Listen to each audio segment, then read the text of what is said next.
दोस्तों सीताराम। आज हम फिर से निकले हैं एक नए संत की खोज में, चित्रकूट के जंगलों में। इसी जंगल में आगे रास्ते पर जाकर महाराज जी की कुटिया है और यहाँ पर सबको एक बार ज़रूर आना चाहिए।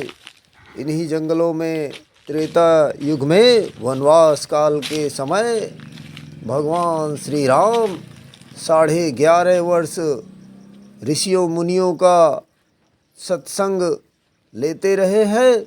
ऋषियों मुनियों से के साथ भगवान श्री राम इन्हीं जंगलों में रहते थे जो आप देख रहे हैं। यह भगवान श्री राम की तपोभूमि है। सबको इन जंगलों में एक बार ज़रूर आना चाहिए ऋषियों मुनियों के दर्शन करने के लिए। इन जंगलों में अभी भी देखिए महाराज जी की झोपड़ी दिख गई। ऐसी ही झोपड़ी बनाकर हमारे ऋषि मुनि तपस्या करते हैं। यह देखिए महाराज जी की साधारण सी टूटी फूटी झोपड़ी है। सीताराम।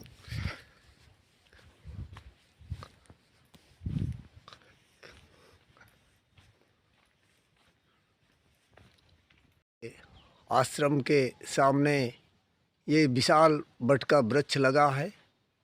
देखिए जिसकी बड़ी बड़ी जटाएं निकलकर ज़मीन में आ गई हैं। कुछ ऐसा सीन है महाराज जी के चारों तरफ कुटिया के। और ये आप देखिए यहीं तक कार आ जाती है। महाराज जी की कुटिया है। अंदर चलकर देखते हैं क्या है। ये महाराज जी का बिस्तर है और ये महाराज जी का धूना है और वो महाराज जी की गृहस्थी रखी हुई है। यहाँ महाराज जी पूजा करते हैं। जय राम जय जय राम, श्री राम जय राम जय जय राम।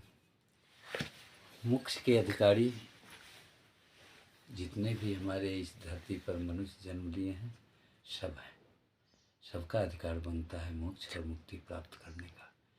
लेकिन वो चाहे तो, अगर ना चाहें तो हम क्या, कोई भी इंसान उन्हें मुक्ति नहीं दिला सकता। मनुष्य चाहेगा तो अवश्य उससे मुक्ति मिलेगी। इसमें कोई शक नहीं है, संदेह नहीं है और इसमें कोई तरह की दूसरी भावना नहीं है। लेकिन वो चाहेगा तब। हम अगर कोई चीज़ चाहें तो ठाकुर जी की कृपा से मुझे प्राप्त हो रही है। हमने भी जीवन में अपना बहुत संघर्ष किया है, बहुत कांटों पर सोया है, जंगलों में सोया है, पत्तों पर सोया है। आज हमें थोड़ा सा टीना की छाया मिल गई है ठाकुर जी की चरण रज में, मंदाकिनी किनारे। तो मैं इसमें भी रह रहा हूँ। हमें इससे कोई एलर्जी नहीं है। जहाँ हमें भगवान का भक्त हूँ तो हमें बहुत बड़ी हवेली चाहिए, बहुत बड़ा धन चाहिए, बहुत बड़ा प्रॉपर्टी चाहिए। क्या करूँगा? ये सब तो मैं छोड़ के आया हूँ। मैं कोई नादान में संत नहीं बना हूँ, मैं होश में संत बना हूँ और किसी की संगति से संत नहीं बना हूँ। ये भोलेनाथ की कृपा से संत बना हूँ। सबसे पहले मेरे जीवन में उन्हीं का नाम मेरे जुबान पे आया बिना संगति का, और परिणाम 6 महीने के अंदर मिला।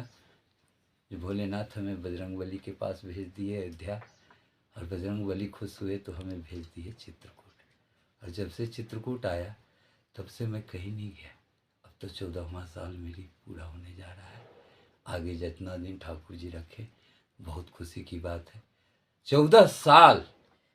लेकिन हमारे अंदर से अगर इस बात को पूछते हो तो मुझे तो ऐसा लगता है जब मैं सिर्फ 14 दिन ही अभी रहा हूँ, और कुछ दिन ठाकुर जी इतना दिन रख लें अपने धरती पर तो बिना कुछ किए हुए मुक्ति का धाम प्राप्त हो जाए।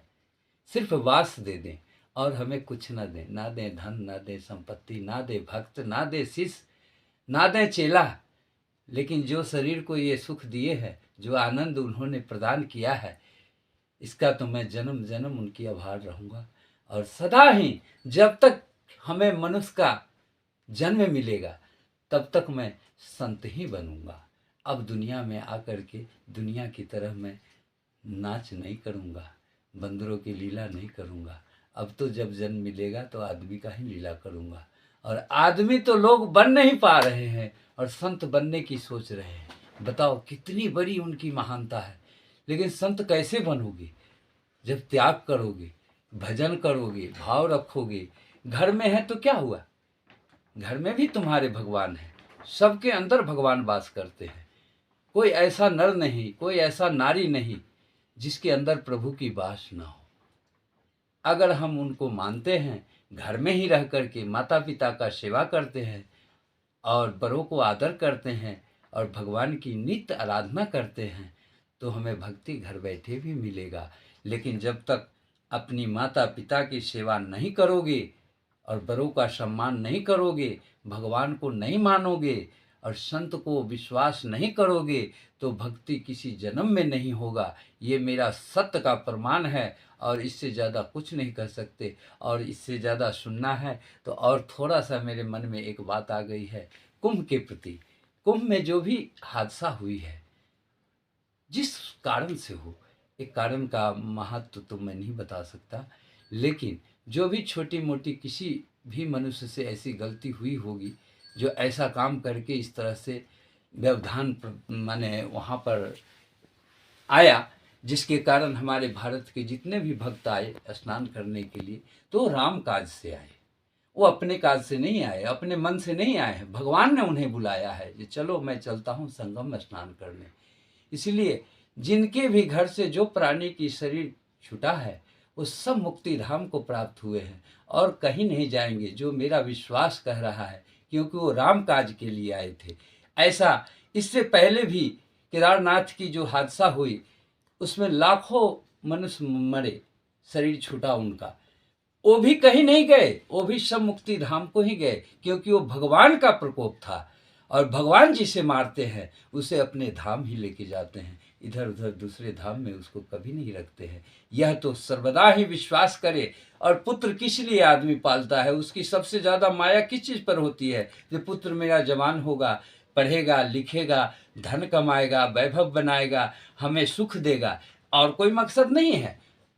क्योंकि सारी दुनिया की रीत है, मरने के बाद 12 दिन के बाद फिर किसी के आंख में आंसू नहीं आते हैं। तो धन के लिए अगर रोते हो तो धन तो तुम्हें भगवान उससे 10 गुना ज़्यादा देंगे। जितना वो कमा के नहीं दे सकता, उतना वो मरने के बाद तुम्हें दे के गया और दे के जाएगा और देते रहेगा। इसीलिए कभी इस सब कार्य के प्रति, भगवत कार्य के प्रति कभी मन को हतोत्साह मत करना कि हम मर गए। मरते तो तुम रोज हो, मरते और जीते तो तुम रोज हो।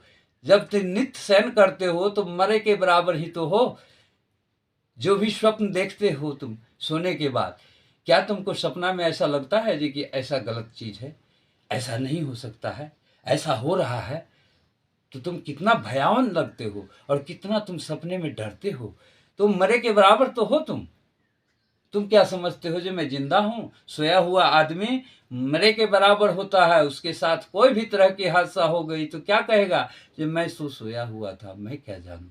तो सोया मरा दोनों बराबर है। इसीलिए कभी मन को उत्साहित मत करना कि मेरे साथ ऐसा घटना भगवान की है। भगवान जो भी किए हैं तुम्हारे लिए बहुत अच्छा किए हैं, और भगवान जो भी करते हैं वो बहुत अच्छा करते हैं। क्योंकि जो भी लीला बनाई हुई है इस जग में, इस सृष्टि में, ये हमारा तुम्हारा लीला नहीं है, ये सब ठाकुर जी की लीला है। वही सबसे सब काम करवाते हैं। जिससे जो काम सेवा कराना होता है वो ठाकुर जी करा लेते हैं। आदमी तो बहुत है, लेकिन सबके प्रति उतना भाव नहीं है। जिसके पास भाव, भावना, भक्ति, प्रेम भगवान के प्रति है, उसी के द्वारा वो कोई की लीला करवाते हैं, सबके प्रति नहीं करवाते हैं। इसीलिए मैं भक्तों से यही अनुरोध करूँगा कि जीवन मनुष्य तन मिला है, 84 लाख जोनी में सबसे उत्तम जोनी है, और इसको भगवान के प्रीति में और भगवान की प्रेम में लगाने का कोशिश करो, तो दुख और तुम्हारा आपदा और तुम्हारी जो शरीर की जो स्थिति है, ये सब मनुष्य के तरह हो जाएंगे और खूब सुंदर तेरी जीवन और जीविका चलेगी। आने वाला भविष्य भी तेरा इस चीज़ को आचरण करेंगे। कभी भी भगवान को ना भूलना। हमें भूल जाना, लेकिन हमारे ठाकुर जी की, हमारे श्री राम जी को कभी मत भूलना, कभी मत भूलना, कभी मत भूलना। हे राम, हम तुम्हारे हैं, तुम हमारे हो। हे राम, हम तुम्हारे हैं, तुम हमारे हो। हे राम, हम तुम्हारे हैं, तुम हमारे हो। इससे ज़्यादा और मैं कुछ नहीं कह सकता। समय आएगा तो फिर जैसा सत्संग होगी, वैसा ठाकुर जी की प्रेरणा होगी, तो फिर कोई नई नई बातें आप लोगों को मैं सुनाऊंगा। इसी बात पर मैं अपना शब्द को विराम देता हूँ। श्री राम, जय जय राम।